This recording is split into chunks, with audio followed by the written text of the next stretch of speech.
अस्सलाम वालेकुम everyone, welcome to my YouTube channel. कैसे हैं आप सब लोग?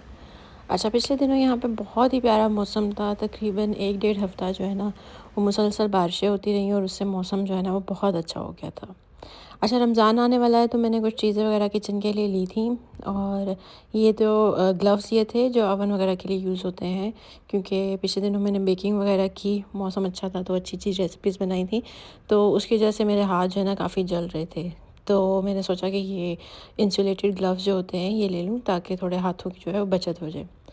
साथ में मैंने ये लिए थे बैम्बू यूटेंसिल्स। इसमें 4 चम्मच थे खाना पकाने के लिए, और साथ में उसका स्टैंड भी था। ये ऑफ़र में लगे हुए थे, और इसके अलावा भी काफ़ी सारे सेट्स थे, लेकिन उनमें जो है वो इस तरह से स्टैंड नहीं था।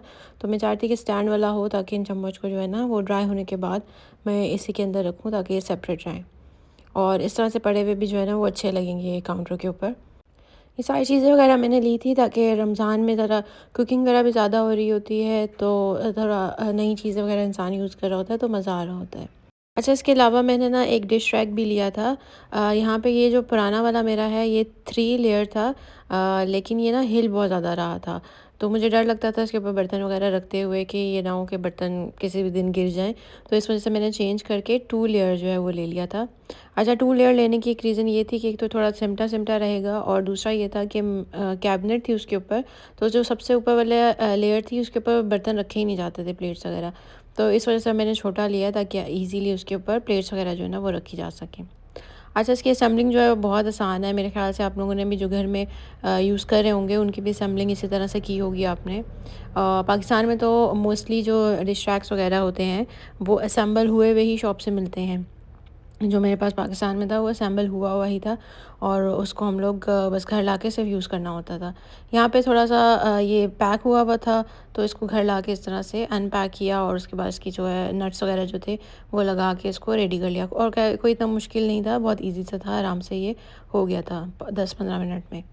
इसके साथ मैंने यहाँ पे इसको उठा लिया पुराने वाले को, और उसके बाद पूरी शेल्फ़ को अच्छे तरीके से साफ़ करके यहाँ पे मैंने नया वाला रख दिया। और छोटी सी चीज़ जो है ना वो ऐड कर लेने से किचन की लुक जो है ना बिल्कुल चेंज सी हो जाती है, और अच्छा लग रहा होता है आपको।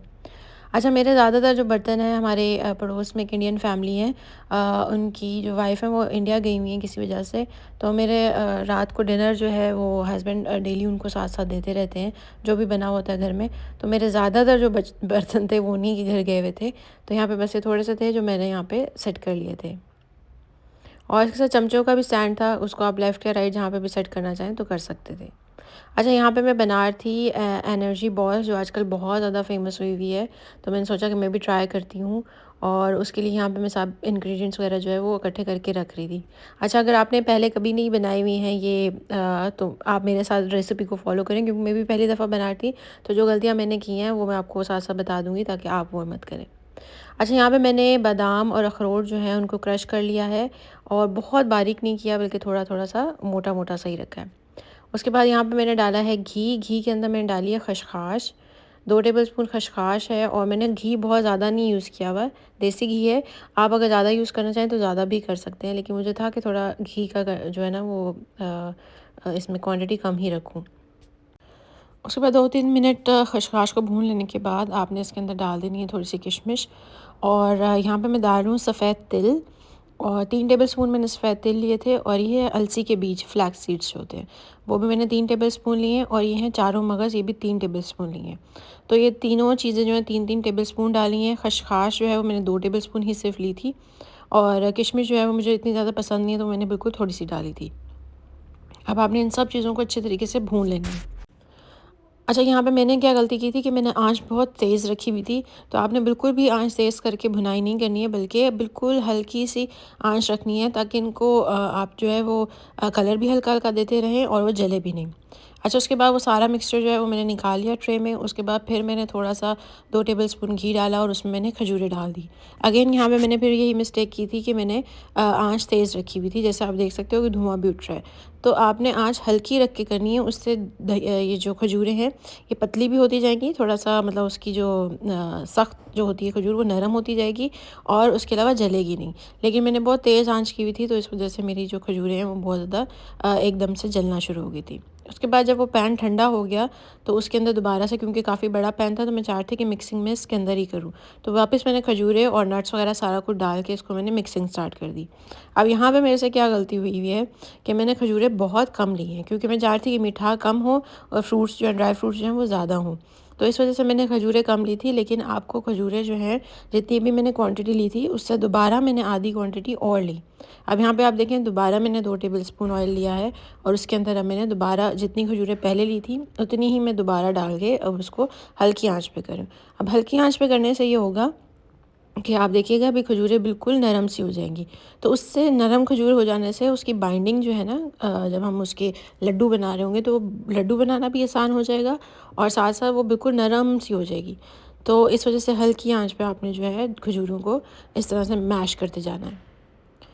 यहाँ पे मैंने 2 चम्मच लिए थे, दोनों के साथ मैं इसको दबा दबा के अच्छे तरीके से कर रही थी ताकि बिल्कुल नरम हो जाए खजूरें। इसकी गुठलियाँ जो हैं खजूरों की वो निकली हुई हैं। अच्छा, अब मैंने इसके अंदर बाकी जो खजूर और ड्राई फ्रूट्स वाला मिक्सचर था वो सारा डाला। अब आँच मैंने इसकी बंद कर दी थी चूल्हे की। अब मैं सिर्फ मिक्स कर रही हूँ ताकि सब चीज़ें जो है ना वो यकजा हो जाए। आप देख सकते हैं कि मैं दोनों चम्मच से अच्छे तरीके से उसको मिक्स कर रही हूँ ताकि खजूरें जो हैं उसकी गुठलियाँ ना बने, बल्कि वो अच्छे तरीके से सब चीज़ों में मिक्स हो जाए। अब वहाँ से मैंने इसको चूल्हे से उतार लिया था और 5-10 मिनट छोड़ा था ताकि ये ठंडा हो जाए, ताकि मैं हाथों से इसको मिक्स कर सकूँ। और मैं बहुत कोशिश कर रही थी कि अच्छे तरीके से इसको मिक्स करूँ, लेकिन फिर भी क्योंकि ड्राई फ्रूट्स और खजूरें जो हैं वो अभी भी गर्म थी तो मुझे हाथ लगाना भी जो है ना मुश्किल हो रहा था। यहाँ पर मैंने इसको दूसरी ट्रे में शिफ्ट कर दिया, क्योंकि ऑलरेडी वो जो पतीला था वो गर्म था, तो उससे दोबारा दोबारा जो है ना सब कुछ गर्म होता जा रहा था। तो अब इसमें मैंने कन्वर्ट कर दिया था।